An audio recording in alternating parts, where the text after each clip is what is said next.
원투원투 안녕하세요. 반갑습니다. 태우입니다. 자, 오늘은 녹방이고요. 녹방. 네, 지금 시간은 9월 2일 5시 50분 네, 지나고 있습니다. 현재 그 정도 시간이고 그리고는 오늘 일단 먼저 볼만한 게 비트코인 주말 사이 뉴스 보시면은 크립토커런시 어디 있어?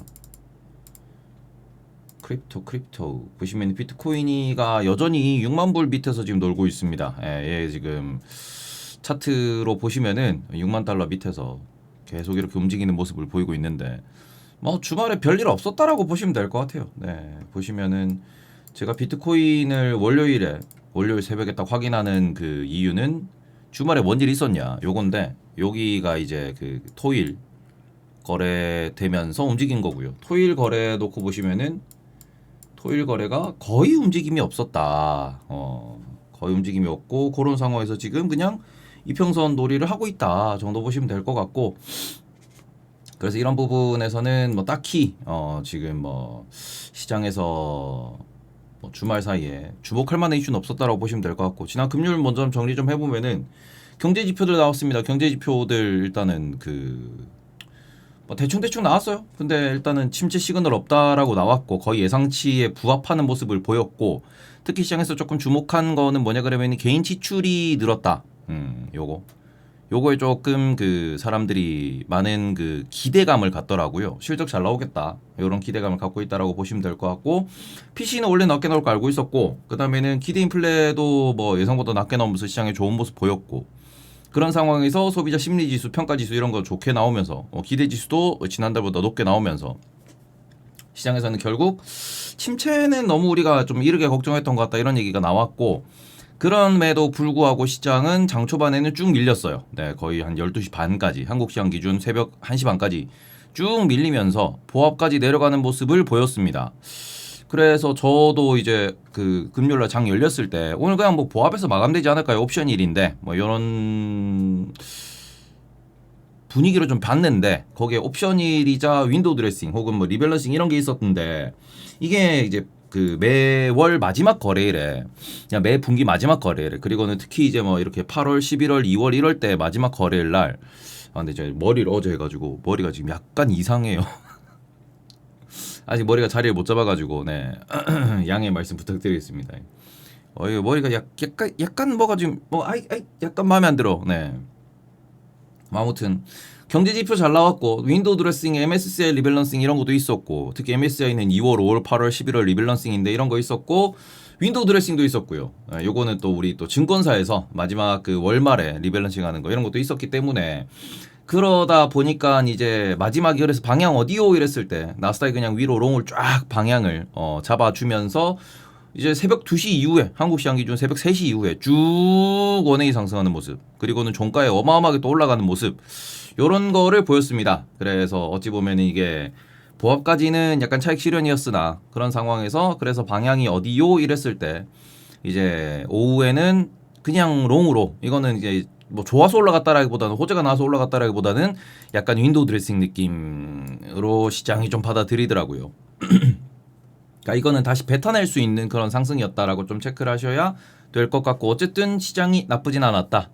그리고는 주로 오르내 보시면 아마존 그리고 많이 떨어졌던 핀뚜어뚜어 요새 중국 관련돼 가지고 핀뚜어뚜어 엄청 떨어졌는데 요런 애들 좀 이렇게 저가매수 들어왔고요. 그래서 뭐 테슬라도 최근에 조금 흔들리는 모습이었는데 테슬라도 올라오는 모습을 보이면서 요걸 보면서도 약간의 그 이제 섹터별 리밸런싱 이런 게 있었구나 정도의 시장에 이슈가 있었고 또 애플 같은 경우에는 목요일날 많이 올랐다가 금요일날 빠지는 모습을 보이면서 비중 조절의 날이었다 정도 그렇게 받아들이는 부분이 약간의 그 금요일 장의 분위기였습니다. 순환매 이야기가 나왔고요. 섹터별로 보시면은 모든 섹터가 녹색깔이었습니다. 다 올랐고 가장 많이 오른 게 임미 소비재 그리고 에너지가 제일 적게 올랐다. 이렇게 보시면 될 것 같습니다. 자 그리고 엔비디아 같은 경우에도 이렇게 11시 반쯤에 여기 바닥 찍고 그리고 여기서 먼저 엔비디아가 먼저 반등을 했어요. 그리고 지수는 12시 반부터 반등 이렇게 올라가는 모습을 보였다라고 체크하시면 될 것 같고 지수가 반등하는 구간에서 엔비디아는 별로 오르지 못했습니다. 그래서 그런 부분을 놓고 보시면은 이게 엔비디아에 대한 매수세가 뭐 약한 건 아니지만 금요일에 전체적인 시장 매수세 대비해서 엔비디아는 차익 실현이 좀 더 강했다. 정도 체크하시면 될 것 같고, 거의 이제 출발 시초가 부근에서 딱 이렇게 마감을 하면서 거의 이제 약간 도지 그리는, 십자가 그리는 모습, 그 정도가 나왔다라고 보시면 될 것 같습니다.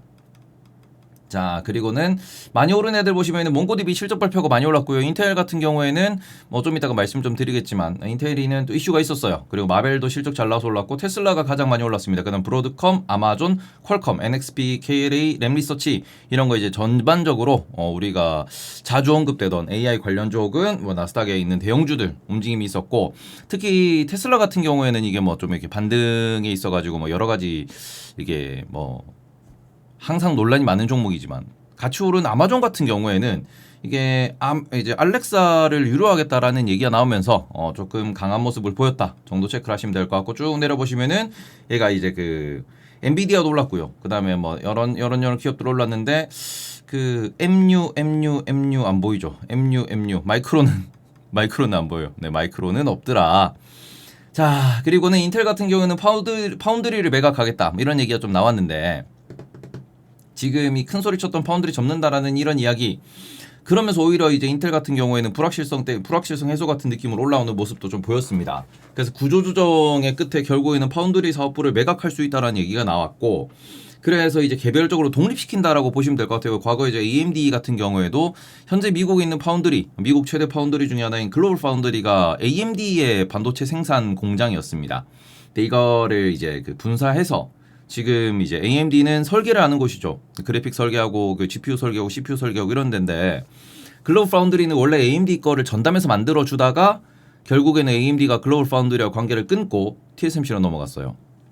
그 TSMC가 지금 AMD의 제품을 만들어 주고 있는데, 인텔 역시도 어찌 보면 이제 그 반도체 제조의 강점을 가진 기업이었지만 10나노의 벽을 못 넘었고, 그러니까 반도체가 우리가 요렇게 많이들 이야기하거든요. 시간과 전의 전쟁이 이제 이렇게 항상 벌어진다라고 하는데, 그 시간만큼 인텔이 이제 약간 TSMC와 삼성전자에 밀렸고, 그게 결국에는 지금의 상태까지 왔다라고 보셔야 될 것 같습니다. 물론 인텔이 뭐 잘못 만든 것도 있고 뭐 여러 가지 이슈도 있는데, 종합적으로 보면은 그 2010년대에 2010년 초반대 인텔이 왕이라고 불렸을 때, 그때 제대로 된 방향을 설정하지 못했던 게 지금의 인텔을 만들고 있다. 이렇게 조금 체크를 해보셔야 될 것 같습니다. 그래서 이게 한번 뒤처지면은 정부 지원이고 나발이고 따라잡을 수가 없습니다. 글로벌 파운더리도 여전히 있는데, 얘도 원래 AMD에 그래도 한 14나노? 16나노? 거기까지는 만들던 애들이거든요. 그러다가 AMD가 이제 10나노 위트로 넘어가면서야 글로벌 파운더리가 못 만든다 하고 이제 그 TSMC와 계약을 했던 거기 때문에, 그런 걸 다 종합해 생각해 보시면은, 이거 인텔 파운드리도 결국에는 글로벌 파운드리처럼 반도체를 만들긴 하겠으나 삼성전자 TSMC의 경쟁자로 떠오르기는 어렵겠다. 이렇게 조금 체크를 해 보셔야 될 것 같습니다. 인텔이 잘하는 거는 설계를 잘하는 거지, 인텔이 제조를 잘하는 게 아니에요. 인텔은 설계 깡패고, 여전히 지금도 인텔이 그 AMD랑 경쟁할 수 있는 이유는 쟤들은 설계가 잘 되기 때문이에요. 설계가 엄청나기 때문입니다. 예. 그래서 그 부분에서 이 설계빨의 인텔이 자체 공장을 포기한다라는 느낌이기 때문에 시장에서는 조금 호재로 받아들였다. 이렇게 체크를 하셔야 될 것 같습니다. 그리고 하락한 종목들 보시면은 딴 거 없어요. 하락한 종목들은 뭐 로스스토어, 길리어드 사이언스, 달러트리는 실적 때문이니까. 그리고는 애플은 목요일에 많이 올랐으니까. 스타벅스 뭐 애매하니까 네. 약간 잡주들이 떨어졌다. 애플과 스타벅스가 잡주다. 이렇게 보시면 될 것 같고요. 그다음에 채권 시장 같은 경우에는 약간 좀 이 경제 지표가 잘 나오면서 채권은 매도가 좀 터지는 모습이었습니다. 그래서 금리 인하 배팅이 조금 약해졌다라고 보시면 될 것 같고요. 그러고는 지금 12월까지, 제가 지금 12월까지의 금리 인하 방향성을 자주 말씀을 드리는데, 12월까지 계속해서 한 번은 0.5% 비컷을 할 거다라고 계속 이제 주장을 했고, 그 주장이 좀 약해졌습니다. 12월까지 한 번 인하할 거다라는 확률이 30%로 올라왔습니다. 이거는 12월까지 3회 인하 혹은 2회 인하 이런 확률이 어떻게 올라오느냐가 9월에 조금 중요한 포인트다. 밑에서 다시 한번 정리해서 말씀드릴게요. 그런 거 좀 보셨으면 좋겠고, 그리고는 경제 지표가 잘 나오다 보니까 8월 30일 기준 미국의 3분기 예상 GDP, 이제 어찌 보면 데이터가 7월과 8월 데이터를 가지고 만들어낸 조합된 그런 데이터인데, 요게 지금 그 2.5% 정도 성장할 거다 얘기하고 있습니다. 성장 겁나 잘하고 있죠. 네, 미국이 2.5%예요. 그렇기 때문에 요렇게 놓고 보시면은 그 약간은 그 앞으로 이제 그 뭘 봐야 되냐 이런 부분을 우리가 놓고 보실 때 지금 UF 잡데이터, US 잡데이터, 잡데이터는 그죠? 우리 그 고용 보고서. 요 고용 보고서가 금요일날 발표가 됩니다. 그래서 이 부분에 있어서 페드의 게이지가 될 거다. 그러니까 페드가 앞으로 소위 말하는 이제 금리나 속도를 어떻게 가져갈 거냐에 대한 게이지가 될 거다. 이렇게 이야기를 하고 있는 거고요. 그래서 이 세프템버 디시전 바이 센트럴 뱅크 요런 것들이 그 마지막 보고서다. 매우 중요한 보고서다.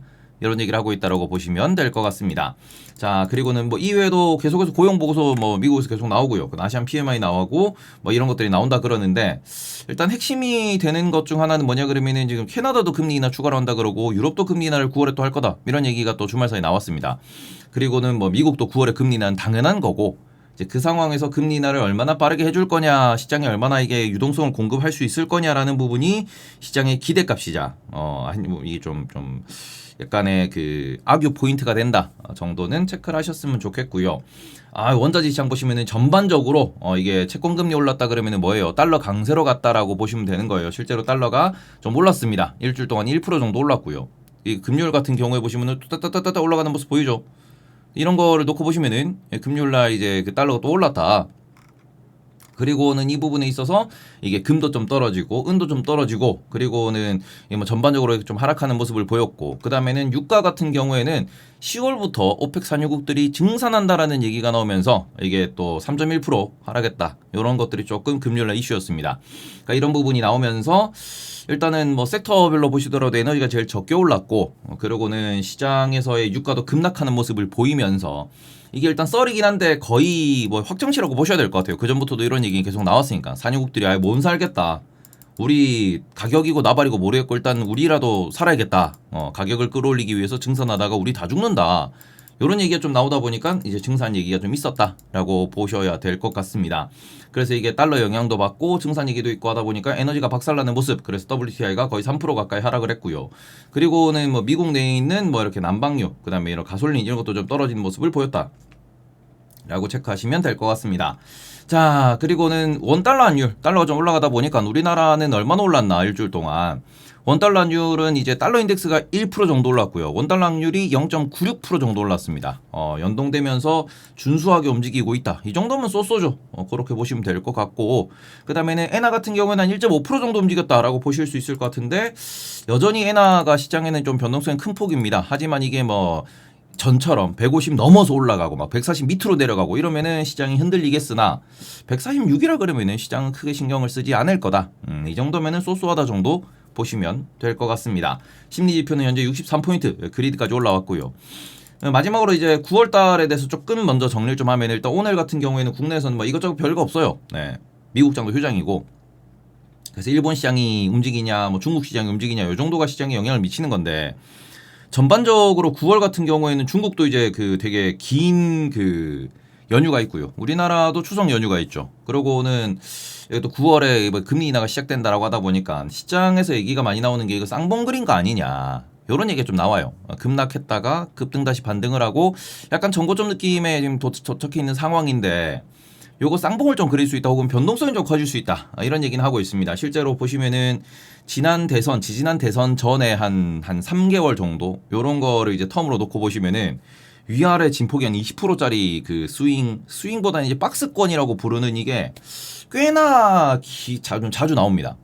2020년도도 보시고 2016년도도 보시고 2012년도도 차트를 딱 열어보시면은 요게 박스가 이렇게 W를 그리는 경우가 되게 많았어요. 그래서 그런 부분에서 대선까지의 우리의 그 소위 말하는 변동성, 트럼프가 어떻게 되느냐 이런 부분들이 있다 보니 그리고는 지금 좀 비싸다는 얘기가 나오다 보니 그런 부분에서 약간은 그 이제 과거 데이터를 놓고 봤을 때 대선 전에 W를 그린 경우가 많았고 재작년 그 전에도 보시면은 9월, 10월이 바닥이었어요.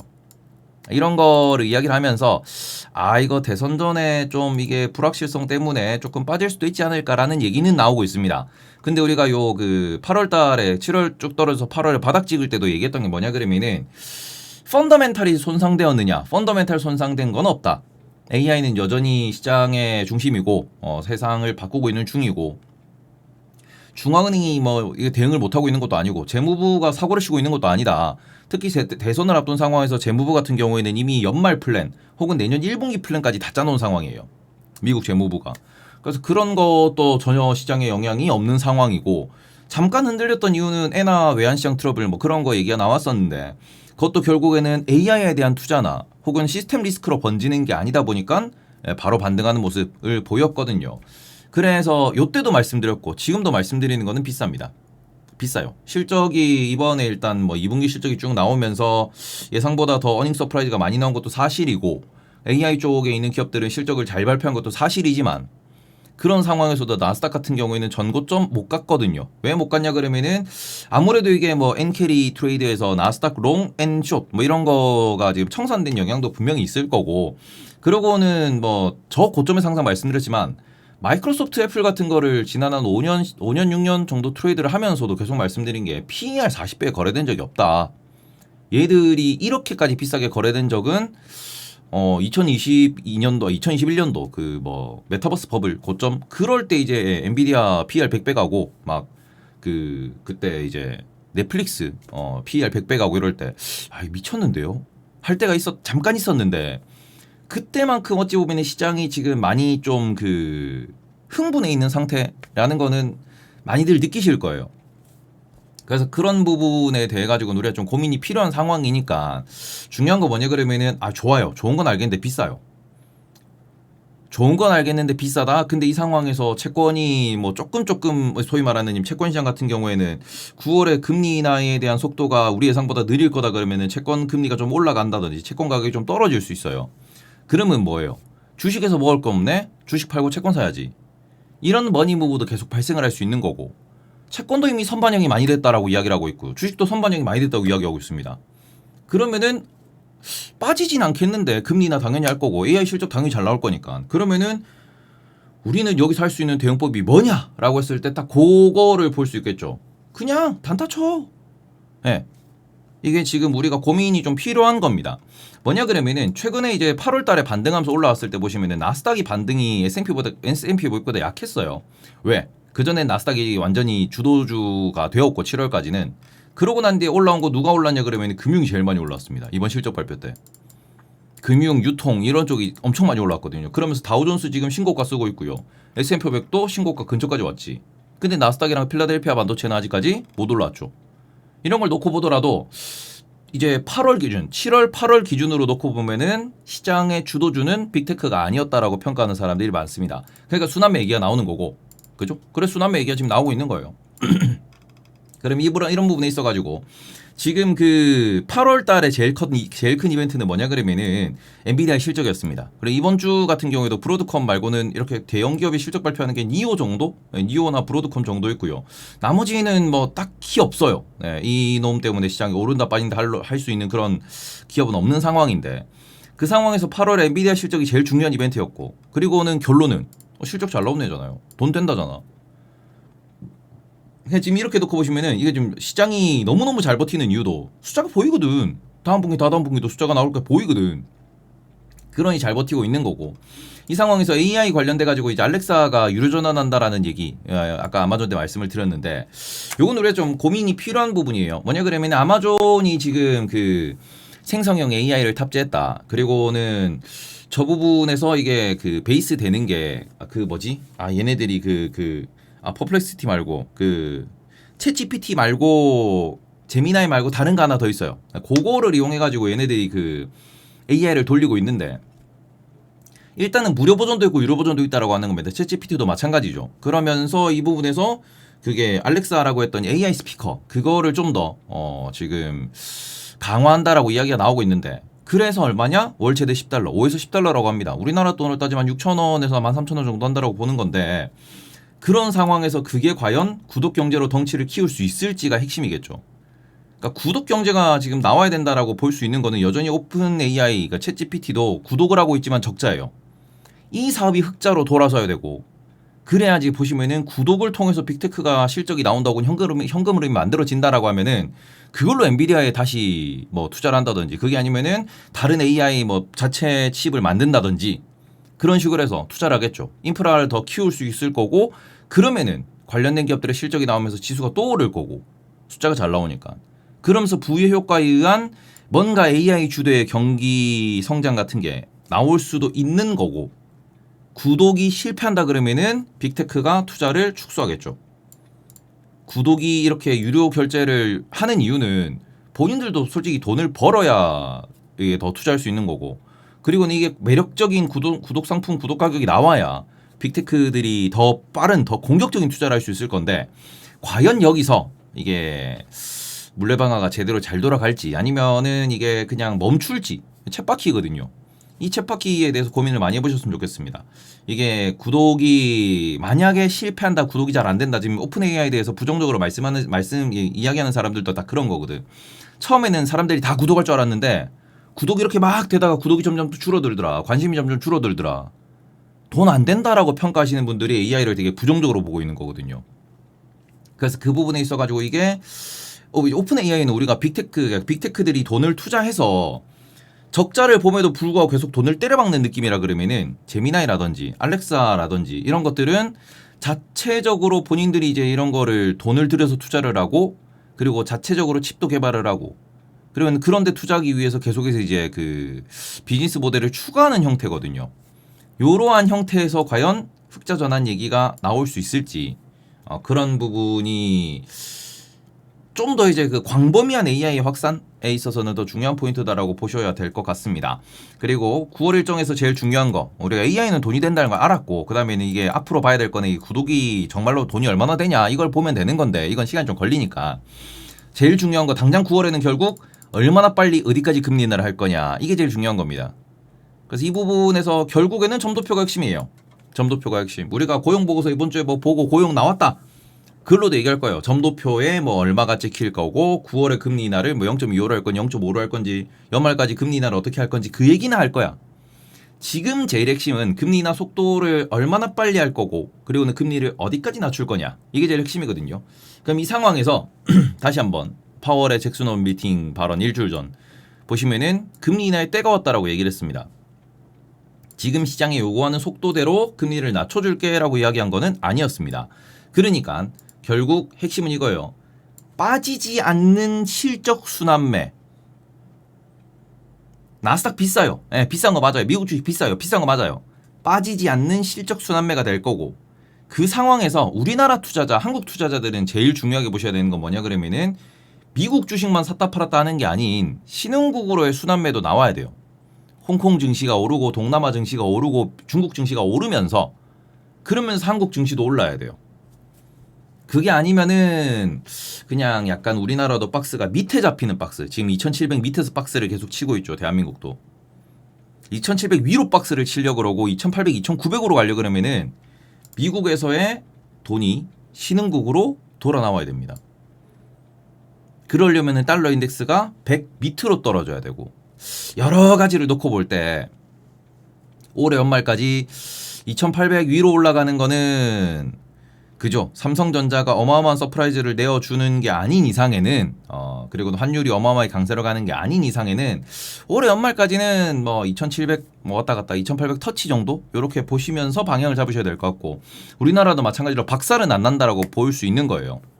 그런 상황에서 어떤 섹터가 어떻게 돌아가느냐 최근에 이제 지난주도 그랬던 게 반도체 안 가니까 2차 전지에 가는 것처럼 순환매로 계속 대응을 하고 있다. 그 순서에서 나는 지금 오르는 걸 잡을지 아니면은 다음에 오를 거를 좀 모아둘지 그걸 좀 고민을 많이 해보셨으면 좋겠고 이 떨죽 올팔이라고 많이들 이야기를 하는데 우리나라가 이게 잘 안 돼서 좀 어렵긴 해요.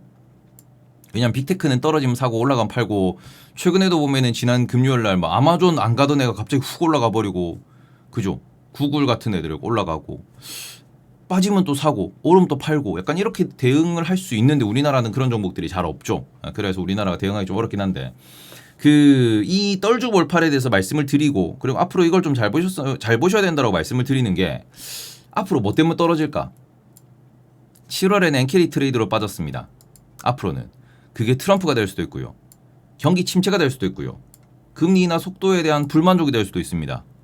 2025년도에 미국 정부가 채권을 어떻게 발행하느냐 혹은 이걸 증세를 어떻게 가져가느냐 아니면 관세를 어떻게 가져가느냐 이것도 될 수 있는 거고요. AI 실적 둔화가 정말로 이제 터져 나와가지고 버블이 깨진다 하면서 이렇게 엄청나게 이거는 제일 안 좋은 거지. 엄청나게 박살날 수 있어요. 이거는 AI 실적 둔화는 이러면은 거의 한 40% 빠질 수 있습니다. 40~50% 빠진다고 봐야 돼 이거면.